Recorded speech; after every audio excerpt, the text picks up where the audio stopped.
Hello and welcome back to Star Citizen with the Tough Eggs. Recently, I have been noticing an increasing amount of comments asking for help regarding the updated scanning mechanics introduced in 3.14. I have tried my best to explain these changes, but I figured it would be beneficial to explain fully within a video. So, here we are. Before we begin, please don't forget to smash that like button so this video can reach an even wider audience, helping as many people as we possibly can.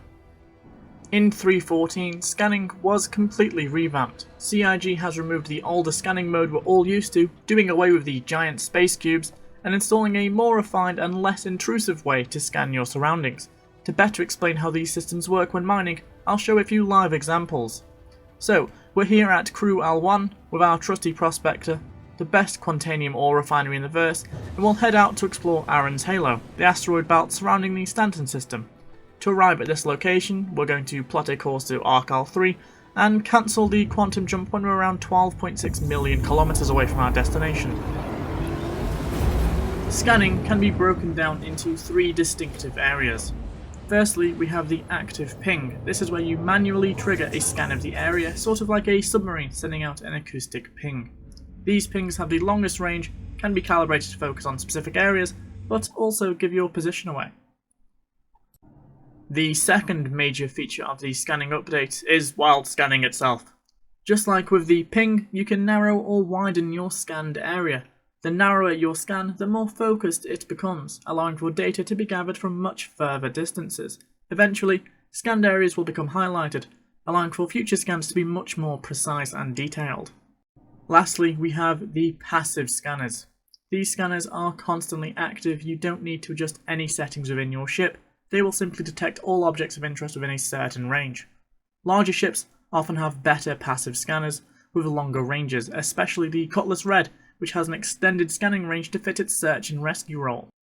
Passive scanners will detect rocks from 5 kilometers away, therefore any rock closer than 5 kilometers will show up on your HUD and be highlighted for you to go and investigate.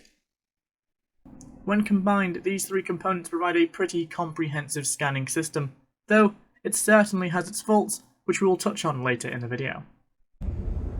For the purpose of this video, I am using the Prospector here instead of my trusty Mole, as there are a few bugs currently in regards to scanning and mining. Bugs that weren't present in the previous patches.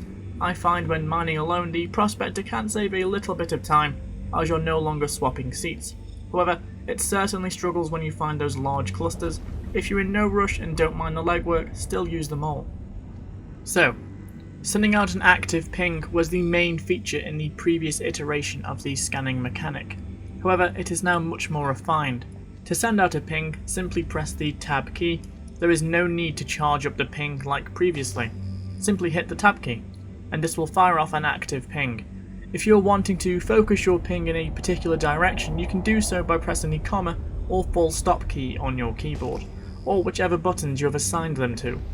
You are able to calibrate your ping to fire within a 360 degree direction around your vessel, 180 degrees, 90 degrees and so on, all the way down to 1 degree, which is essentially straight in front of your ship.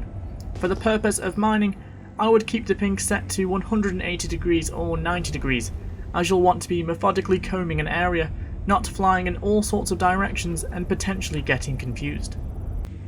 Scanning has seen the biggest rework. To enter scanning mode, hit the V key.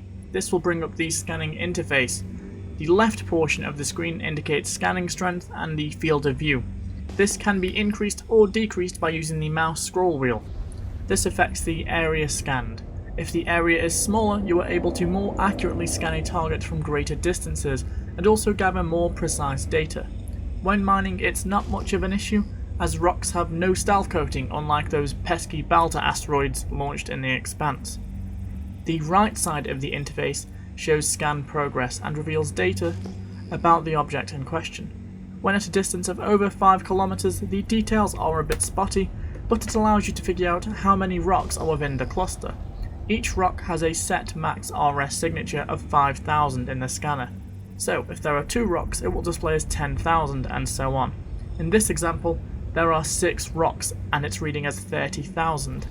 Just like previously, if on the initial scan none of those rocks contain useful ore, then neither will the others in the cluster. Once closer to the target, your scan results will become more precise, showing you the complete breakdown of the useful materials in the rock. This is an important difference, as the percentages shown to you only show the useful materials, not those that are inert. You may find a rock with 47% quantanium, only to realise it only makes up 3% of the rock's overall mass. Therefore, it's important to pay attention to the instability value of the rock. The higher the instability, 6+, will be a rock with a higher concentration of valuable minerals. As the numbers in 3.14 are quite confusing, I'll do a complete breakdown for you all now. In this example, we have just discovered a rock. It has a mass of 4,900 and an instability rating of 9, so we're very interested in taking a look at what's potentially inside.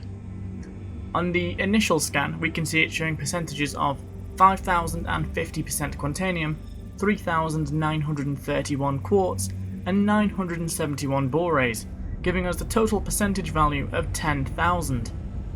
Therefore, we can tell all scanned values are multiplied by 100. So, in total, 50.5% of this rock's useful materials contain quantanium, which is what we want to mine. To provide a more accurate representation of the scanned results, we'll jump into mining mode, which is one of the reasons why the prospector is a lot more useful currently, as we no longer waste time jumping between seats to gather this important data. Upon entering mining mode and scanning, we can see the correct value of minerals within the rock. To delve deeper into this, I'll pause the video and run through the numbers. 42.93% of the rock is quantanium, 33.11% is quartz, and 8.18% is borates, with the remaining 15.76% being inert materials. This inert material value was not shown within the initial scan in scanning mode, which is causing a lot of issues for players. To show that the scan data is correct, I'll run through the maths. 1% of the rock's overall mass is equal to 49.31. Therefore, 777.13 of the rock's mass is inert materials, leaving a total useful material value of 4,153.87.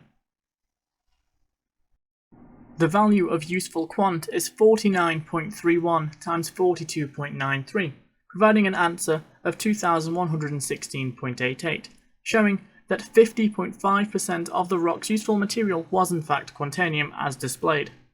As 1 SCU of cargo is equivalent to 50 mass, there are 42 SCUs of quantanium in this rock, more than enough to fill my prospector, so I definitely want to mine it.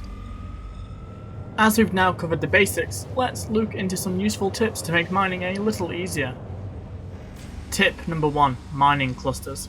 As mentioned previously, all rocks within a cluster contain these same materials. If none contain your desired mineral, move on to the next scanned area and save yourself some time. Tip number 2. Dud rocks. Dud rocks are still prevalent within the verse. If you're unable to scan a rock once it's within passive scanning range and highlighted on your screen, move on. Tip 3. Pay attention to scanned values. Values are multiplied by 100, so don't be too thrown when the percentage value reads 8,000 of a certain material. To speed up scanning and to narrow down the type of rock you wish to investigate, always pay attention to the instability value. The higher this value, the better the rock. Tip 4. Mining heads. When mining, the mining head sometimes freezes and shows incorrect scan data. When this occurs, turn off the head and then switch it back on. This will reset the scan and will allow the correct results to appear again. Also note, the scan will sometimes disappear when mining.